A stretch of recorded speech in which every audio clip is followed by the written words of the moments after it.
8 years ago, Ellie and I went to our very first fertility specialist appointment.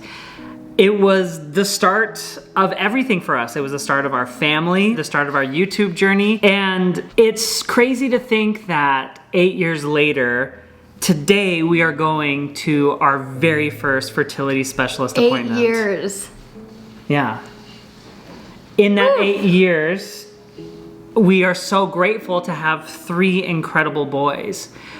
We've had 3 miscarriages. You've had procedures. It's been an emotional roller coaster, and today is no different. Yesterday we filled out this paperwork for it, and we had to go through Ellie's history.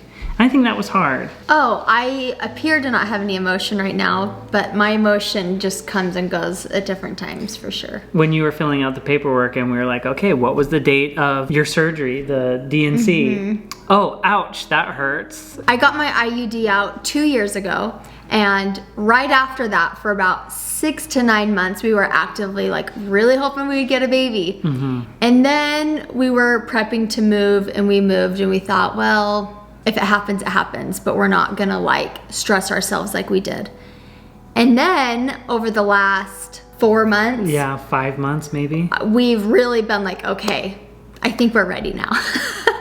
And then we've had 2 rounds of Femera that we've done, and we've just been doing that with my regular OB doctor. And so instead of like him and hawing and hoping it'll work this next time, I just thought we're just gonna go right to the fertility center because they will monitor me. I'll have more likely to get pregnant if they are monitoring me, and I don't want to wait, you know, like even though it's been like kind of a, well, we're trying, well, we're not. I've already been on so many medications over the last few months with Femera, medication to kickstart a period, blood drawns to see if I even ovulated. The last 2 months with the Femera, I haven't ovulated. So today we are going back to the Utah Fertility Center. It feels weird to say, crap. But it's also cool because we went to the Utah Fertility Center, we met with our doctor, and over the course of 8 years, a lot of you guys have gone to the Utah Fertility Center. And have told us, we've gone to reunions, and the doctors have said, oh yeah, we had so-and-so come in and say, oh, I watched Ellie and Jared's video. It's exciting. It is wild that we're like circling back. It's like, what is life? I wish it wasn't this way. I so badly just want to freaking be like, we're gonna have a baby, and like have it just be that like sweet moment where I bring you the test in the morning. Like it just really is like, meh. It puts a downer on it for sure. Yeah. But we're gonna we're gonna go in with high hopes, right?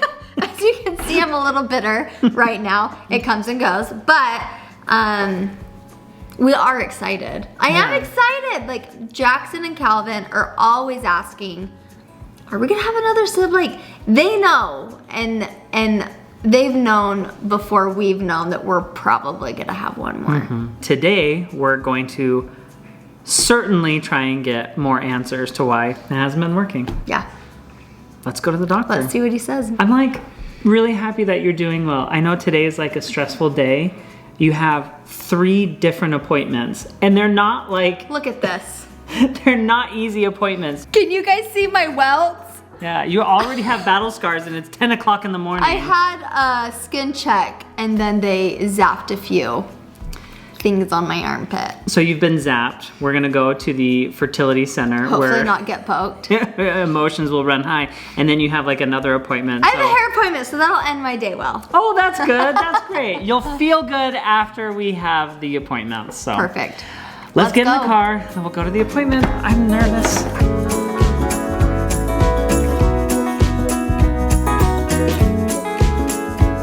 One, 2, 3. Ready 1 to be a big brother? Yeah. 1, 2, 3. Thanks.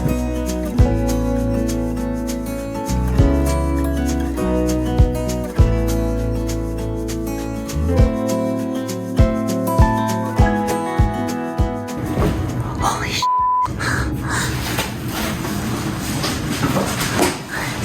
I have no words.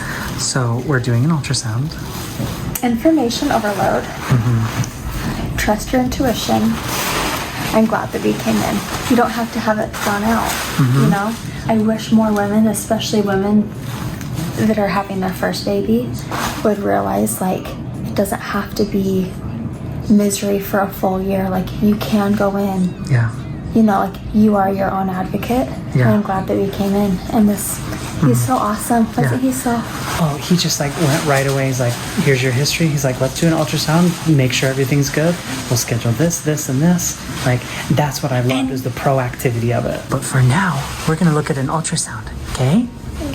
Okay. I've just had, like, when I was doing the hormone therapy, like, I went to a lady in Salt Lake, and I only met with her once, and I was talking to her just about my history, and she's like, oh, you don't have PCOS. I'm just like, wait, what? Like, I've had a few, like...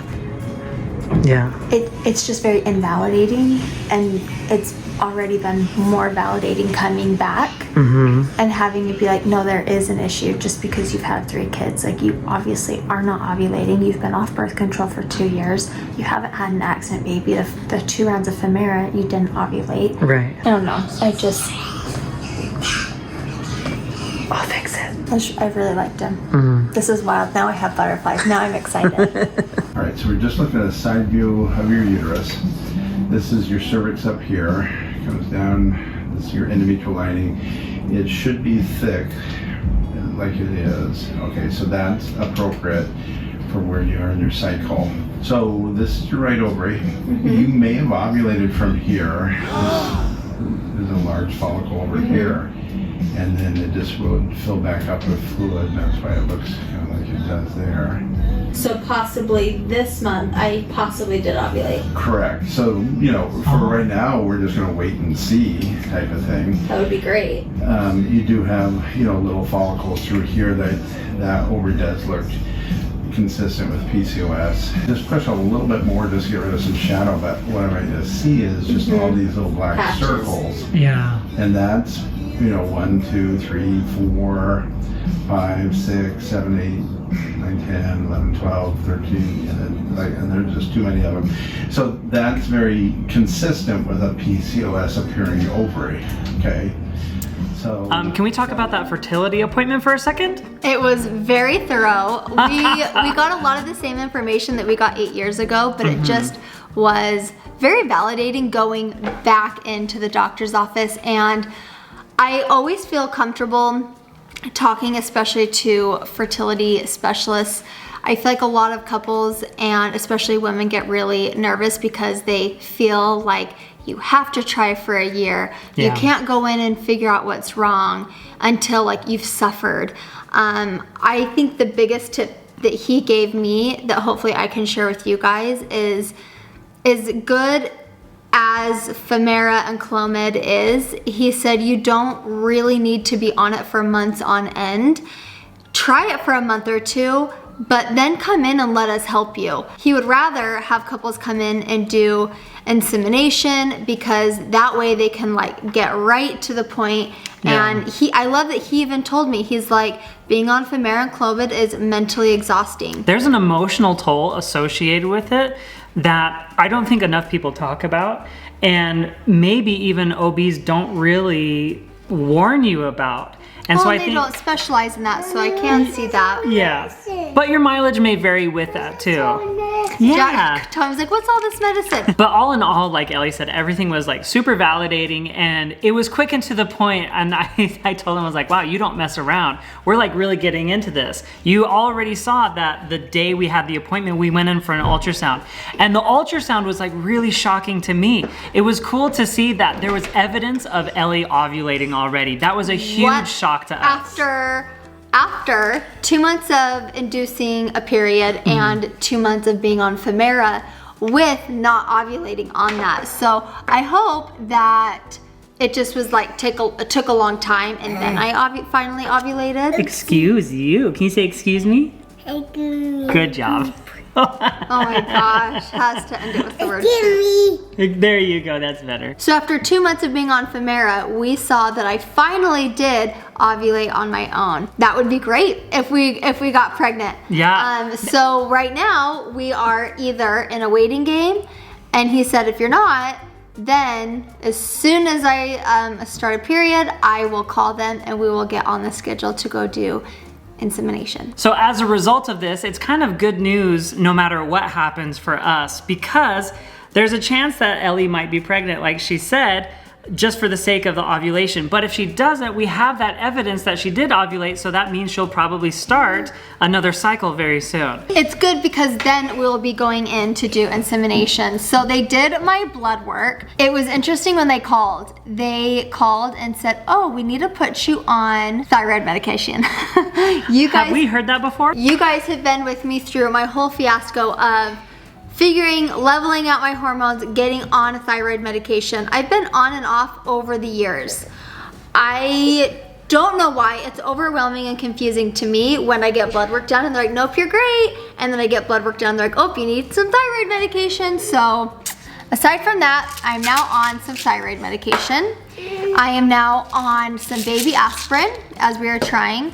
And then he recommended this, which I'm excited to share with you. It's called myo-inositol, and it supports reproductive health. So I take 4 of these a day.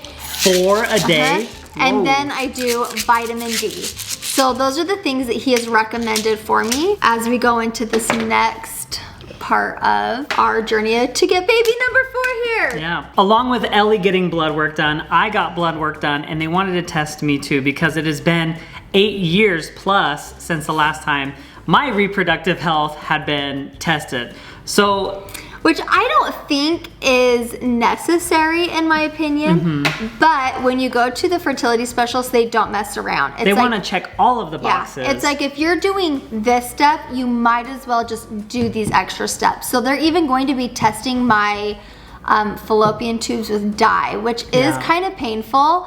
Like a lot of crampiness. I had that done 8 years ago and everything looked fine. But he said if you're gonna come in, we're gonna check that as well. So that's a lot can change in 8 years, almost 10 years. And if you think about like going from 20 to 30, you know, think about going from 30 to 40, that 10 years is even more drastic.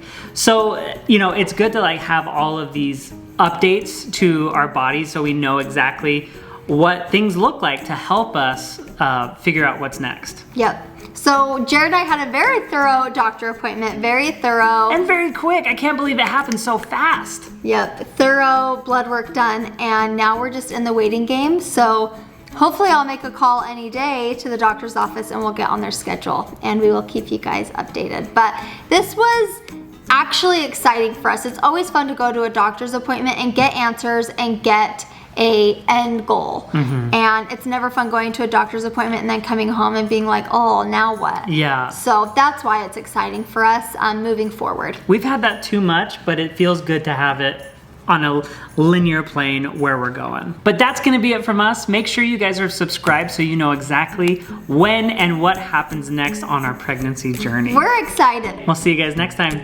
Bye.